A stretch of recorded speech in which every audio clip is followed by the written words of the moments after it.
Welcome sa Tagalog Horoscope, ang iyong gabay sa pang-araw-araw na buhay. Dito, hatid namin ang iyong horoscope araw-araw. Alamin kung ano ang naghihintay para sa iyo sa pag-ibig, trabaho, kalusugan, at swerte. Samahan kami para mas maunawaan mo ang mensahe ng universo para sa iyong araw. Huwag kalimutang mag-subscribe, i-like ang aming mga video, at i-share sa iyong mga kaibigan. Simulan natin ang araw ng may inspirasyon mula sa mga bituin.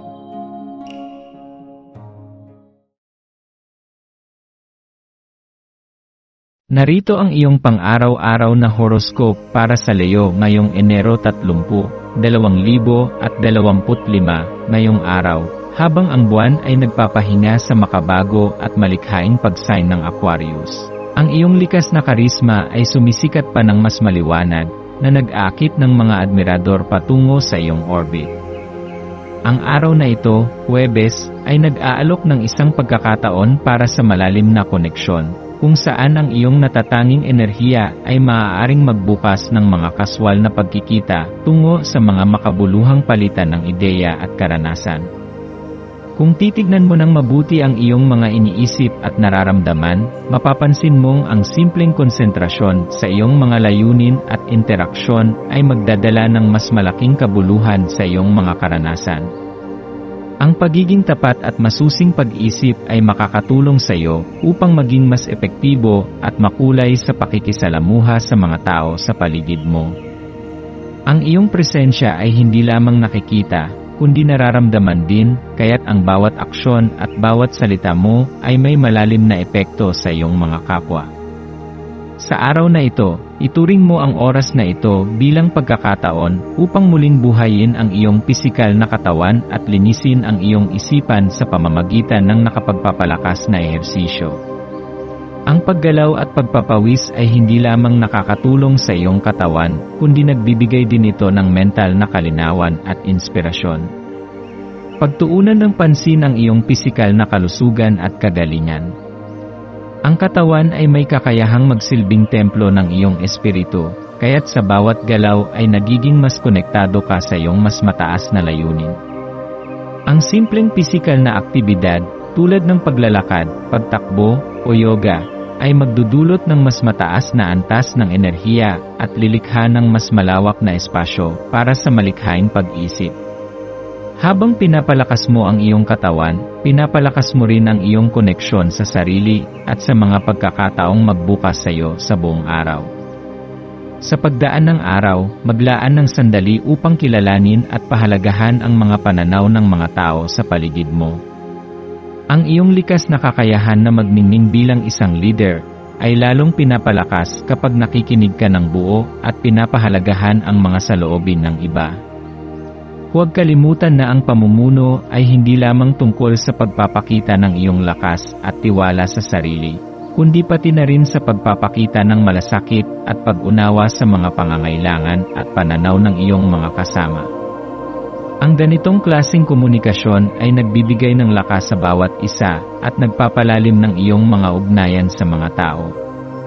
Sa pamamagitan ng iyong pag-unawa sa kanilang mga saloobin at damdamin, mas mapapalawak ang iyong koneksyon sa kanila at magiging mas makulay ang iyong karanasan sa araw na ito. Minsan, ang pinakamalakas na leader ay yaong mga may kakayahang makinig at magbigay ng suporta sa iba.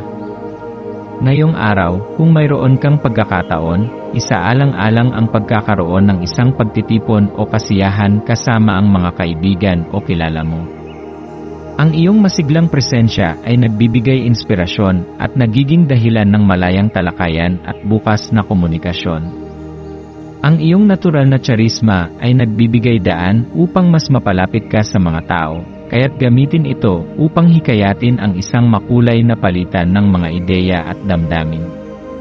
Ang ganitong mga kaganapan ay hindi lamang nagbibigay saya, kundi nagbibigay din ng pagkakataon na mapalalim ang inyong relasyon at lumago ang inyong mga pananaw sa buhay. Magiging magaan ang pakiramdam ng bawat isa kapag ang mga koneksyon ay natural at puno ng kagalakan.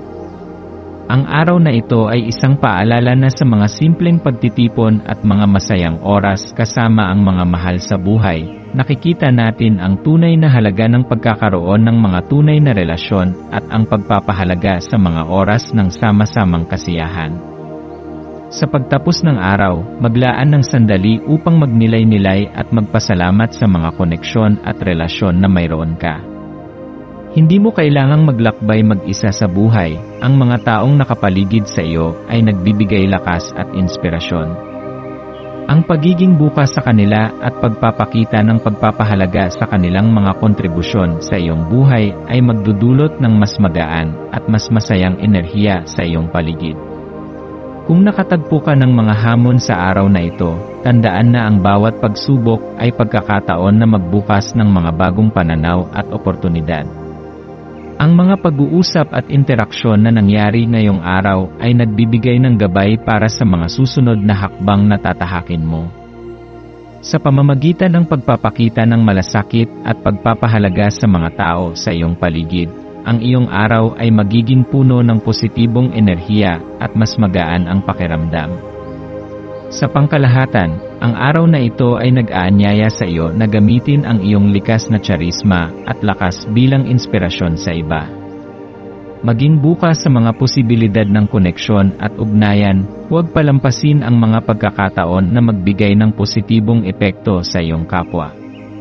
Ang iyong pagnanasa at inspirasyon ay maaaring magdala ng liwanag at magbigay daan para sa mas malalim na relasyon at mga makulay na karanasan sa buhay. Sa bawat hakbang na iyong gagawin, ay magsisilbing gabay ang iyong sariling liwanag at ang kagandahan ng pagtutulungan at koneksyon sa iba.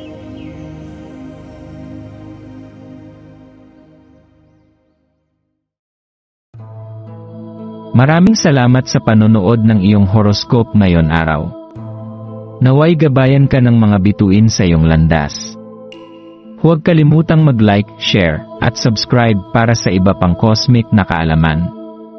Hanggang sa muli, manatiling konektado sa universo,